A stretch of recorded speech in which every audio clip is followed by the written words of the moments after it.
조합은 처음이지. 아, 처음인가요, 우리? 처음은 아니죠. 원펀치 옐로우가 있었잖아요. 그쵸.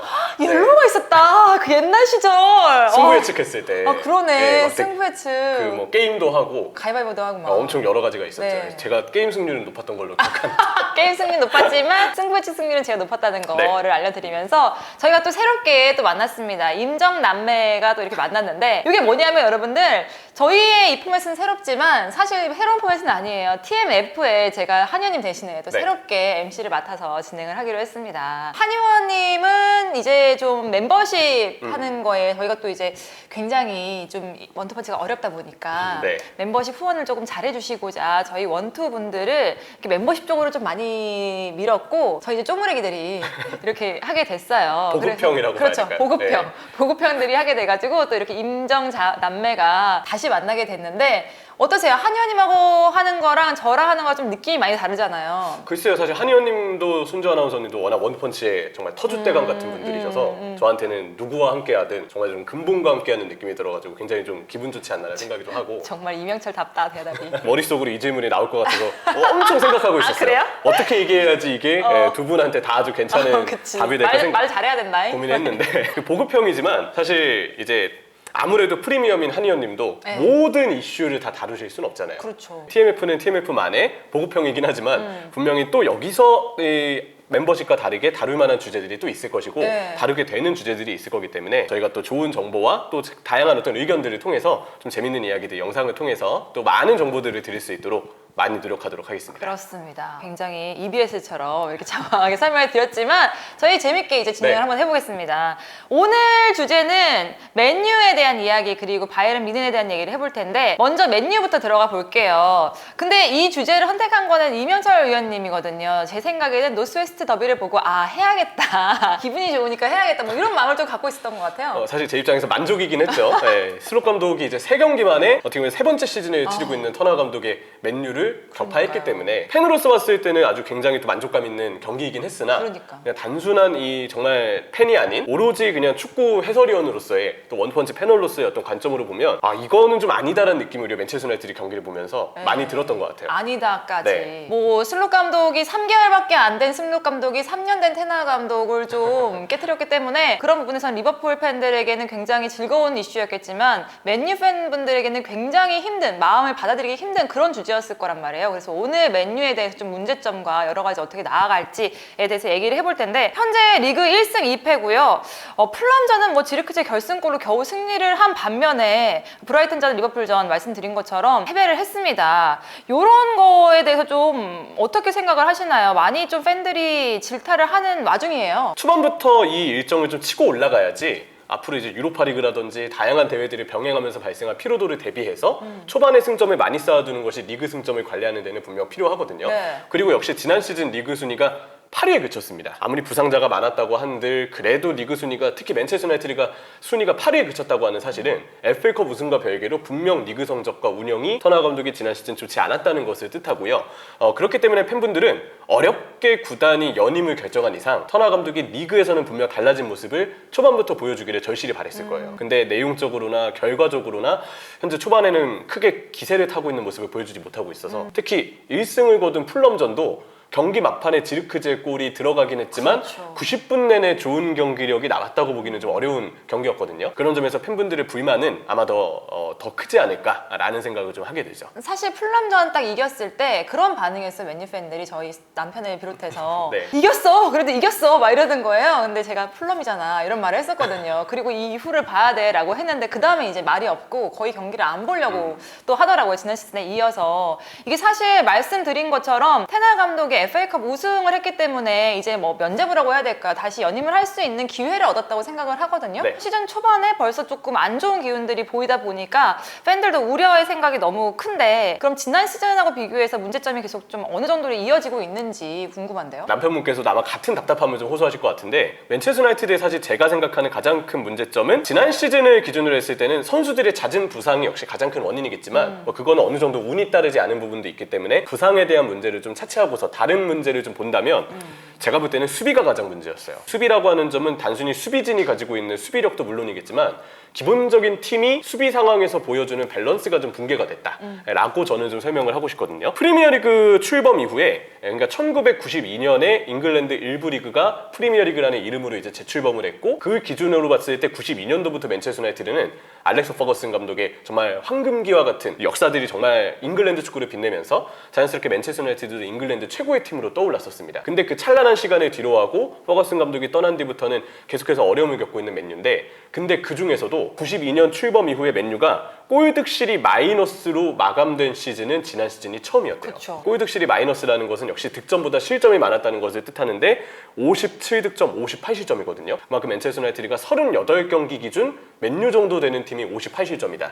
그리고 퍼거슨 감독이 떠난 뒤로 맨유가 어려움을 많이 겪었는데 그 모이스 감독이 있었던 시즌도 뭐 바날 아니면 뭐 솔샤르, 무리뉴, 당장 랑닉 등등 굉장히 많은 감독들이 사실 맨체스터 유나이티드에서 좀 어려움을 겪었는데 그 감독들도 리그에서 골득실이 마이너스로 끝나지는 않았어요. 네. 지난 시즌의 경우는 아예 마이너스로 끝난 골득실이었던 만큼 팬분들이 아무래도 그 공수 밸런스에 대해서는 더 우려를 하셨을 거라고 생각을 하고요. 올 시즌도 결국 그 수비에 대한 문제점이 반복이 되고 있거든요. 브라이튼전 2실점, 네. 그리고 리버풀전 3실점. 실점도 실점이지만 위기 상황을 많이 내주면서 불안한 모습을 또 나타냈기 때문에 여러모로 밸런스에 대해서 수비에 대해서 맨체스터 유나이티드 팬분들은 아마 많은 또 불만을 느끼시지 않을까 생각을 합니다. 많은 전문가들도 그런 얘기도 하더라고요. 일각에서는 카세미루가 안토니보다 영입에 실패한 게 아닌가. 왜냐면 요즘에 카세미루의 폼도 많이 떨어져 있고 그렇기 때문에 안토니랑 비교해서도 영입에 오히려 더 안 좋은 부분은 카세미루다. 이런 얘기까지 하더라고요. 근데 한편으로는 카세미루가 당연히 이번 리버풀전 노스웨스트 더비 패배에 직접적인 빌미를 제공한 선수는 맞는데 네. 그 자리는 카세미루가 아닌 다른 선수가 뛰어도 흔히 이야기하는 수비형 미드필더의 최고로 이제 해당되는 선수가 요즘에는 로드리 선수가 좀 있잖아요. 로드리 정도 되는 클래스의 선수가 뛰는 게 아니라면 웬만한 팀의 수비형 미드필더는 다 이 전술에서의 그 카세미루 역할을 소화했을 때 어려움을 많이 겪었을 거라고 생각을 해요. 굉장히 콧대 높게 얘기하시네요. 네, 왜냐면 정말 제가 오늘 이 주제를 다루게 된 이유도 그렇지만 전술적인 구조에 있어서 맨체스터 유나이티드가 분명 조정이 필요한 부분이 있거든요. 그리고 마이누마저도 사실 후반전에 리버풀전에서 그 카세미루의 역할을 대신 수행하는 모습이 좀 보여줬는데 네.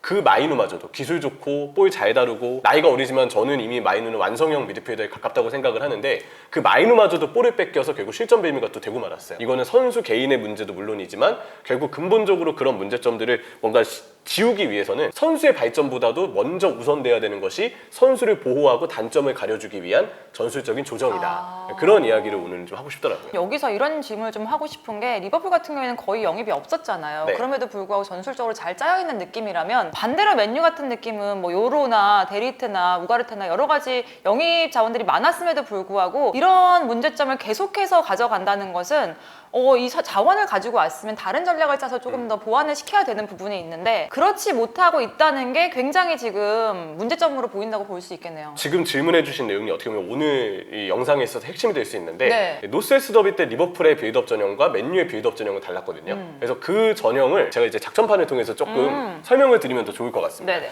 사실 리버풀의 경우는 경기 초반에 이제 빌드업을 할 때는 초반 스타트는 센터백 2명에 미드필더 2명, 풀백들이 이제 좌우로 넓게 벌어지는 2-4-4의 구조를 취합니다. 맨체스터 유나이티드도 여기에 대해서 1대1로 압박을 하는 모습을 초반에는 보여줬어요. 근데 이 리버풀의 이 핵심은 빌드업을 할 때 센터백 위에 볼을 받아줄 수 있는 선수가 한 명이 아닌 2명이 같이 있다는 겁니다. 이 숫자상으로 보더라도 이렇게 만약에 한 명이 있다. 그리고 맨유가 이날 초반에 보면 압박을 되게 공격적으로 시도를 했거든요. 4-4의 형태로 주로 맨유가 수비를 하는데 만약에 리버풀이 중앙에 한 명만 둔 채로 2-3, 5와 같은 빌드업을 했다고 가정을 하면 이 4명한테 한 명이 완전히 고립이 되어버려서 꼭 4명이 붙지 않아도 돼요. 투톱에 있는 선수 중에 한 명이 달라붙고 나머지 한 명이 센터백을 견제하는 형태로 이렇게 전형이 선다고 가정했을 때 이 한 명은 사실상 경기에서 지워지는 겁니다. 네. 리버풀은 일단 기본 빌드업 대형에서 절대 중앙에 한 명만 두지 않고요. 2-4 형태 풀백 2명이 일단 폭을 벌려서 맨체스터 유나이티드의 압박이 좀 더 좌우로 벌어지게끔 유도를 하고 한 명이 아닌 2명이 서는 구조를 항상 리버풀의 경우는 빌드업을 할 때 취하거든요.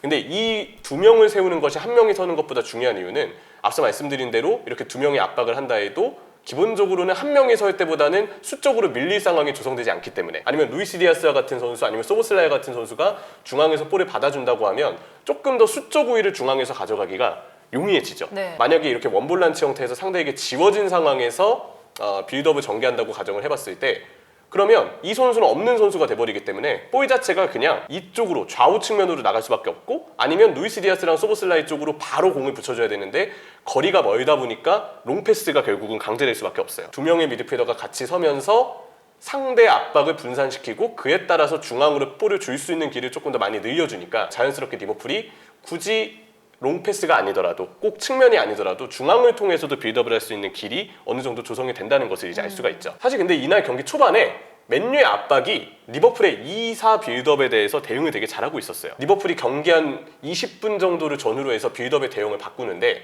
로버슨이 변형 백스리가 돼서 센터백 옆으로 내려옵니다. 네. 그리고 맥칼리스터는 위로 올라가고 자연스럽게 아놀드 선수가 안쪽으로 좁혀서 3-2의 구조를 만들어요. 근데 맨유는 항상 선수에게 1대1 압박을 하는 구조를 취하다 보니까 로버슨이 내려갈 때 덩달아 윗선에 있는 미드필더들, 윙들도 같이 따라 나가게 되고, 압박 대응을 보면 로버슨이 내려가서 이 오른쪽 윙을 끌어당기고 자연스럽게 지금 이 맥칼리스터 선수에게 공간이 나오는 부분을 알 수 있죠. 그리고 소보슬라이도 내려오다 보니까 이미 중앙에 볼을 받아줄 수 있는 선수가 딱 이렇게 두 명이 조성이 되는 거예요. 네. 기본적으로 이 상황에서 맨체스터 유나이티드가 너무 쉽게 로버슨의 움직임, 아니면 같이 아래로 내려오는 흐라벤베르나 아놀드의 움직임에 선수들이 따라 나가면서 결국 이렇게 맥칼리스터를 놓치는 상황들이 자연스럽게 조성이 됐거든요.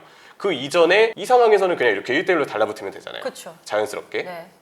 1대1로 딱 이렇게 구조가 나오죠. 근데 여기서 리버풀이 3-2로 변화를 주니까 이렇게 견제가 된다고 해도 이 한 명의 자유로운 인원을 발생을 하게 되고, 이 맥칼리스터를 활용해서 빌드업이 전개되면서, 아니면 맥칼리스터 쪽으로 카세미르가 붙었을 땐 소보슬라이를 활용해서 빌드업이 전개되면서 자연스럽게 수적 우위를 활용할 수 있었습니다. 중요한 건 리버풀이 이때도 빌드업을 할 때는 3선의 미드필더가 한 명이 아닌 두 명이 서 있었다는 거예요. 두 명이 같이 서면서 역시 숫자를 좀 늘려주고 그에 따라서 중앙으로의 볼 투입, 좀 더 미드필더를 활용하는 전개가 잘 됐다는 점을 이제 알 수가 있고요.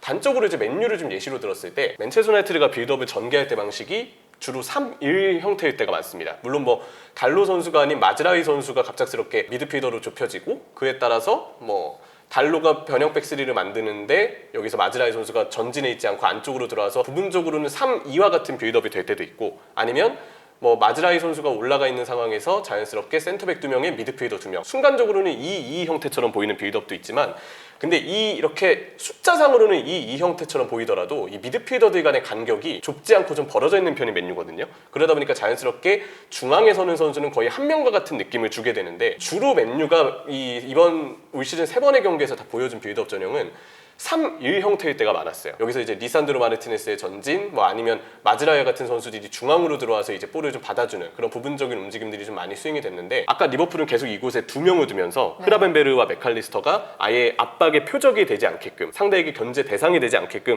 뭔가 분산을 해주는 움직임을 가져갔다고 한다면, 지금 여기는 한 명만 서 있기 때문에 압박에 고전할 수밖에 없어요. 그렇죠. 두 명이 지워지면서 자연스럽게 볼을 줄 수 있는 길이 이러면 측면으로 강제가 되는데, 사실 이런 부분에서 이제 맨체스터 유나이티드가 미드필더를 좀 적게 두는 운영을 하면서 혼자서는 수비형 미드필더에 대한 부담을 많이 가중시킨다고 보면 되거든요. 이 자리에 서는 선수가 카세미르고, 후반전에는 콜리어 선수가 투입되고 콜리어 선수가 많이 위쪽으로 전진하면서 자연스럽게 마이누 선수만 이 위치에 좀 배치가 되었어요. 근데 그 기술 좋은 마이누마저도 한 명만 이제 상대 압박에 둘러싸이는 상황이 조성이 되니까 자연스럽게 여기서 볼을 뺏기고 그대로 역습을 내주면서 이제 실점하는 상황들이 나왔거든요. 맨유가 이날 실점한 장면들을 보면 모두 중앙에서 압박을 받으면서 자연스럽게 볼을 위험 지역에서 뺏기고, 그때 빠르게 올라갔던 리버풀의 선수들이 속도전에서 우위를 점하면서 결국은 3번 모두 그러한 실점 상황이 맨유에게서 나오게 됐는데, 저는 다른 것보다도 이 자리를 한 명이 아닌 그래도 2명 정도는 세워놔야 상대의 압박을 분산시키면서 어느 정도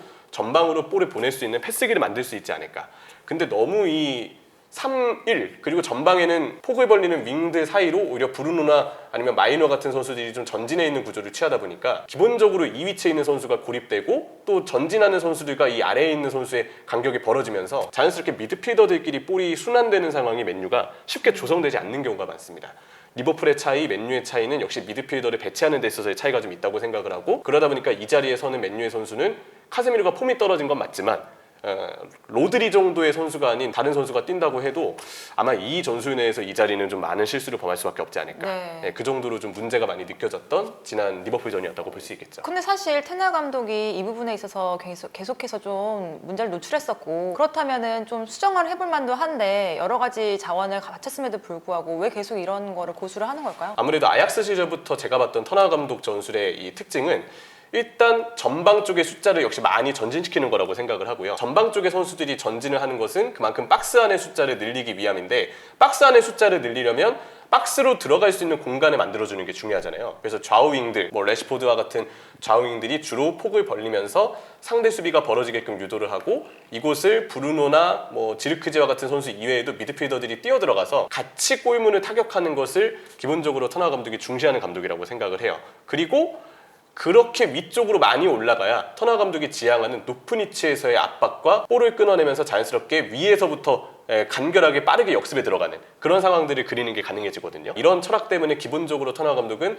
위쪽으로 선수를 좀 많이 올려보내자, 이런 컨셉을 좀 가지고 있는 것이 아닐까라는 생각이 들고, 전개에 있어서 전개를 미드필더가 아닌 센터백들, 특히 리산드로 마르티네스 쪽에게 많이 좀 의지한다는 생각이 좀 많이 들었어요. 맞아요. 왼쪽 센터백에 있는 리산드로 마르티네스가 거의 볼을 끌고 올라와서 커뮤니티 실드 때는 거의 미드필더 옆에서 볼을 주기도 했었고, 아니면 상황에 따라서 본인이 거의 미드필더 지역까지 끌고 올라와서 볼을 주는 경우들도 많거든요. 이렇게 뭔가 중앙을 거쳐가는 빌드업보다는 주로 볼을 전개하는 수단을 센터백들, 아니면 부분적으로 달로나 마즈랄 같은 선수들이 내려왔을 때 풀백을 통해서 전개하는 경우들이 많고, 아직은 중앙 미드필더들끼리의 패스 길이 터나 감독의 체제에서는 잘 갖춰져 있다고 보기는 조금 어렵지 않나라는 생각이 들거든요. 이렇게 되면 결국에는 볼을 받아야 되는 사람들이 많은 이동을 하게 되니까 체력적인 부담도 있을 거고, 네. 여러 가지로 이명철 위원이 하는 것처럼 좀 문제점이 있는데 이게 맨유의 문제점의 1번이고 두 번째, 세 번째도 분명히 있을 것 같다는 생각이 들거든요. 그렇죠. 아무래도 이 3선에 대한 문제점이 첫 번째, 사실 뭐 빌드업 구조도 구조지만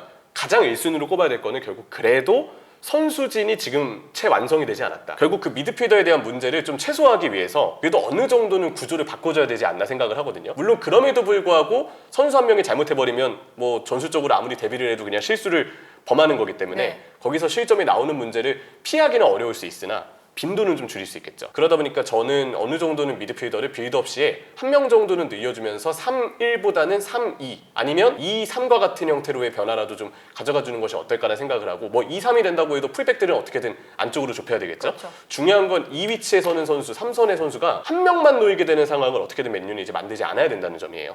선수 구성이 지금 수비형 미드필더 자리에 카세미르를 비롯해서 우가르테가 오긴 했지만, 우가르테가 이 위치를 뛴다고 해서 팀이 극적으로 바뀔지는 아직은 모르는 요소고 분명 변수가 많기 때문에 전술적으로 빌드업 구조를 조금 바꿔줄 필요가 있다. 그래서 저는 1순위는 일단 어떤 선수가 뛰더라도 수비형 미드필더에게 부담을 많이 가중시키는 3-1 형태의 빌드업 전술에는 분명 문제가 있다. 이 위치에서 압박을 받으면서 중앙으로 볼이 순환되지 않는 것도 문제일 뿐더러, 이 위치에 서다 보니까 상대 두 명의 압박에 볼을 뺏기면서 자연스럽게 역습을 허용하는 빈도가 굉장히 많거든요. 그리고 역습을 허용한다고 해도 이 위치에 두 명이 있으면 좀 더 수비로의 백업을 가져가기가 용이한 부분이 있겠지만, 한 명만 있잖아요. 한 명이서 어떻게 모든 지역을 다 커버하겠어요. 카세미르가 예전보다 폼이 떨어진 것도 맞는데 구조상으로도 이 미드필더에게 좀 많은 부담을 안겨주는 것이 사실이다. 닭이 먼저냐 달걀이 먼저냐인데, 카세미르도 폼이 떨어진 게 아니라 이게 이제 지난 시즌에 부담감이 컸기 때문에 폼도 떨어질 수밖에 없는 요인이 될 수도 있었겠네요. 반대로. 네. 그리고 만약에 카세미르가 아니고 우가르테가 뛴다고 해도, 만약에 이 자리를 우가르테가 뛰어도 이 전술에서 우가르테가 수비형 미드필더를 보면, 아니면 뭐 우가르테를 약간 위쪽으로 올라가는 미드필더를 배치하고 마이누를 혼자 이 위치에 둔다고 하면 카세미르보다는 좀 더 볼을 간수하고 뭐 운반해주는 상황들을 만들 가능성은 크겠지만, 그래도 여전히 위험 요소가 큰 건 사실이거든요. 너무 많은 부담을 이 선수에게 안기기 때문에. 그리고 수비 상황에서도 마이누가 이곳저곳 다 뛰어다니면서 커버를 해야 된다는 건데, 제가 보기에는 원볼란치 형태, 이 한 명의 수비형 미드필더만 둔 형태에서는 쉬운 구조가 아닐 것 같아요. 그래서 어느 정도는 전술적인 조정이 필요하다. 근데 그 전술적인 조정이 아직까지 일어나지 않은 점이 분명 매체스터 유나이티드에게는 첫 번째 문제점이고, 그런 와중에 수비형 미드필더 개개인의 구성이 아직까지는 미흡하다라는 점이 역시 두 번째 문제라고 볼 수 있고, 마지막 세 번째는 뭐 이건 굳이 작전판이 필요 없는 얘기긴 한데 공격진의 결정력이에요. 이게 그런 점도 있어요. 맨유도 그렇고 다른 여러 팀도 그렇고, 무언가 하나가 삐그덕거리면 공격까지도 이어지지도 않고, 공격이 또 삐그덕거리면 수비까지 이어지지도 않고, 여러 가지로 어떻게 보면 밸런스의 문제잖아요. 이 밸런스가 말했던 것처럼 1순위, 2순위들이 조금 더 보완이 된다면 3순위까지도 조금 기대해 볼 만한데, 그러지 않으니까 맨유한테는 좀 가는 길이 좀 멀어 보인다? 아직까지는? 그런 생각이 좀 드네요. 그렇죠. 그래서 선수 구성도 구성이지만 당장으로서는 이 팀의 구조나 전체적인 변화, 어쨌든 브라이튼전과 리버풀 리버풀전 그리고 풀럼전을 통해서 약점을 좀 드러낸 지금 맨유라고 볼 수 있잖아요. 네. 어떻게 보완을 해나갈지가 추후에 과제가 되지 않을까 좀 생각을 합니다. 그러니까요. 많이 읽혔다는 얘기를 많이 들었거든요. 네. 그런데도 불구하고 뭔가 전술 변화가 없다면 계속해서 좀 힘들 것 같다는 생각이 드는데 지금 리그 일정을 보니까 사우스햄튼 원정이 있고 팰리스 원정이 있고 토트넘 홈이에요. 요 일정도 쉽지 않은 데다가 카라바오컵도 있고 그리고 유로파리그 일정도 껴있기 때문에 요걸 어떻게 소화를 해낼지도 사실 체력적으로도 힘들 것 같거든요. 사실 만나는 팀의 면면을 보면 사우스햄튼과 크리스탈 팰리스 그리고 좀 포스테코글루 감독의 토트넘도 지금 위기거든요. 맞아요. 오늘 토트넘을 다뤄야 하나라는 생각도 좀 했는데 누가 위기냐 뭐 이런 건가? 근데 지난 시즌 했던 이야기와 거의 비슷한 이야기인 것 네. 같아서 오늘은 일부러 좀 맨유를 들고 왔고 토트넘도 지금 팀 분위기가 좋지 않고 지금 팀 내용도 좋지 않기 때문에 일정으로 보면은 사실 맨체스터 유나이티드에게 9월 일정은 저는 그래도 꽤 괜찮은 편이라고 생각을 해요. 크리스탈 팰리스가 지난 시즌 후반기와 같으면 되게 무서운 팀일 텐데 팰리스도 제 예상과 다르게 여름 이적 시장을 거의 주축 선수들 팔고 생각보다 보강이 좀 덜 이루어진 채로 보냈거든요. 팰리스도 지금 선수들이 새롭게 좀 늦게 합류하다 보니까 여러 가지로 조직력이 맞지 않는 부분이 있고 초반의 폼이 제가 볼 때 그렇게 좋아 보이지는 않아요. 그런 면에서 본다면 맨유에게는 분명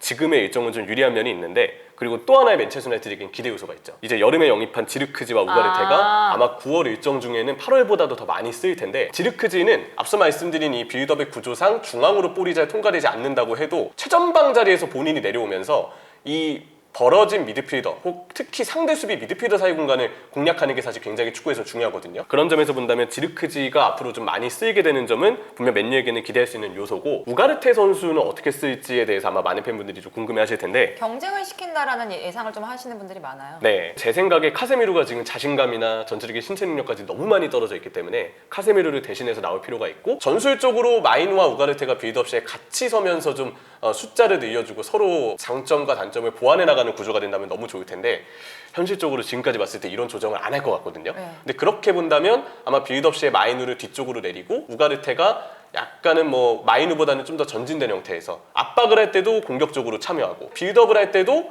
아예 아래로 내려와서 참여하는 건 아니지만 이 선수가 정말 짧은 패스를 무난하게 좀 순환시켜 주는 것까지는 크게 문제는 없거든요. 다만 전진 패스는 압박을 받았을 때 좀 실수를 많이 하는 스타일이에요. 근데 기본적으로 그냥 볼 넘겨받고 다시 옆에 동료한테 주는 정도의 빌드업은 할 수 있는 선수라서 아마 그런 형태로 좀 우가르테 선수를 쓰지 않을까라고 생각을 합니다. 그래서 우가르테가 영입됐을 때 기대할 수 있는 요소는 이 선수의 뭐 패스 시야나 전진 패스를 기대하기는 파리나 스포르팅에서의 모습을 보면 쉽지 않을 것이고 그런 면에서 패스에 있어서 이 우가르테 선수가 많은 차이를 안겨주긴 힘들 수 있지만 그래도 이 선수는 진짜 많이 뛰어다니거든요. 마이누를 좀 뒤쪽으로 내리고 우가르테가 전진 압박에 참여할수록 상대 빌드업을 방해하는 데 있어서 오히려 우가르테 선수가 역할을 해줄 부분이 저는 많을 거라고 생각을 하거든요. 그렇다면 맨체스터 유나이티드 입장에서도 우가르테의 전진 압박을 활용해서 조금 더 상대의 실수를 유도하는 빈도는 많아지지 않을까. 부상자가 여기서 추가로 발생하지만 않는다면 9월에는 조금 더 상대 실수를 유도하면서 터나 감독이 원하는 높은 위치에서의 압박을 통한 효율적인 역습과 공격이 좀 자주 이루어지지 않을까라는 생각이 들어요. 네, 그런 점은 이번 일정에서 기대할 수 있는 요소가 되지 않을까. 9월은 그렇지만 어쨌든 맨유는 체질적으로 좀 변화해야 되는 게 맞고 네.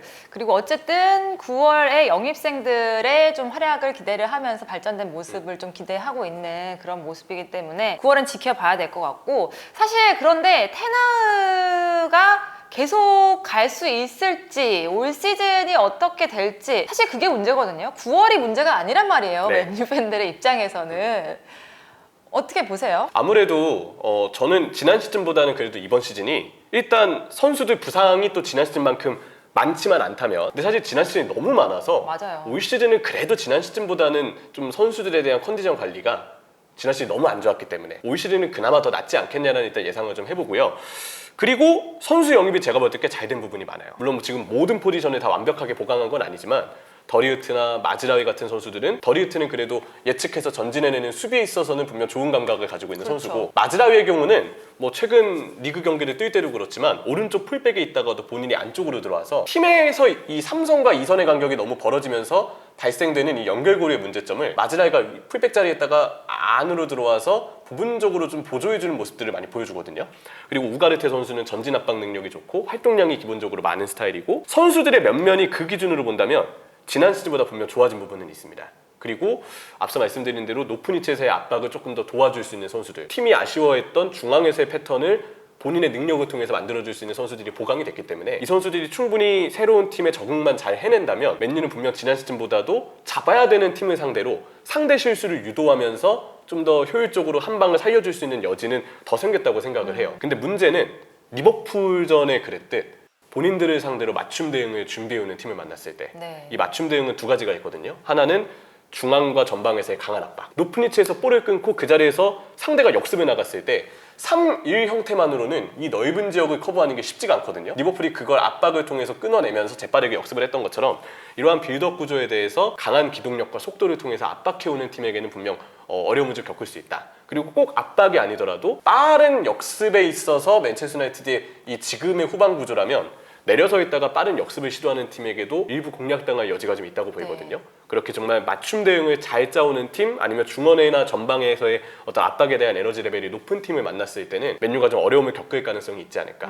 근데 그러한 팀이 아니고서는 선수들의 면면이 더 좋아진 부분이 전 있다고 보이기 때문에 잡아야 되는 팀들을 상대로는 그래도 괜찮은 성적을 내지 않을까라고 좀 생각하고 있습니다. 저는 남편이 맨유 팬이라서 그런지 조금 더 맨유에겐 박한 편인데 그래서 그런지 말씀을 들어보니까 오히려 지난 시즌보다 조금 나아진 면이 있지만 어쨌든 계속해서 팀은 읽혀가고 있고 여기에 대응하는 팀들이 너무 많아지고 있기 때문에 근본적인 해결책이 없다면은 맨유가 좀 더 발전할 수 있는 거는 조금 더 지켜봐야 되지 않을까라는 생각이 드는 게 맨유 팬 와이프로서의 입장이다라고 얘기할 수 있을 것 같아요. 딱 맞는 것 같아요. 왜냐면 진짜로 맨유 팬분들이 제가 말씀드린 대로 그냥 단순히 잡아야 되는 팀을 잡는 것에 만족해서는 안 되거든요. 그렇죠. 만족하지 않으실 거예요. 왜냐면 맨체스터 유나이티드잖아요. 정말 큰 야망을 갖고 더 올라가야 될 팀이고 지금 팬분들이 바라는 거는 단순히 선수 면면이 좋아져서 잡아야 되는 팀을 잡는 게 아니고 본인들에게 이제 대응해오는 팀들 특히 도전하는 팀들에 있어서도 그걸 전술적으로 극복하고 이겨내면서 팀이 더 발전하는 모습 그러면서도 이제 강팀전에서도 승리하고 자연스럽게 순위를 높여나가는 과정을 팬분들은 원하실 텐데 제가 우려하는 점은 아직도 맞춤 대응을 하는 팀에게는 터나 감독과 맨유가 유연성을 보여줄지는 의문이다. 그런 점 때문에 한계가 좀 있을 수 있다는 예측을 한 거거든요. 당연히 이 부분에 있어서 팬분들은 만족하지 않으실 거라고 생각을 합니다. 그렇습니다. 맨유가 과연 이번 시즌에 맨유 팬들이 만족할 수 있는 방향으로 나아갈 수 있을지 좀 더 지켜봐야 될 것 같고요. 이렇게 맨유 팬들이 기대하는 만큼 그 방향성대로 좀 발전된 모습을 이번 시즌에 보여줄 수 있을지 한번 기대를 해보면서 저희는 다음 시간에 또 뵙도록 하겠습니다. 안녕히 계세요.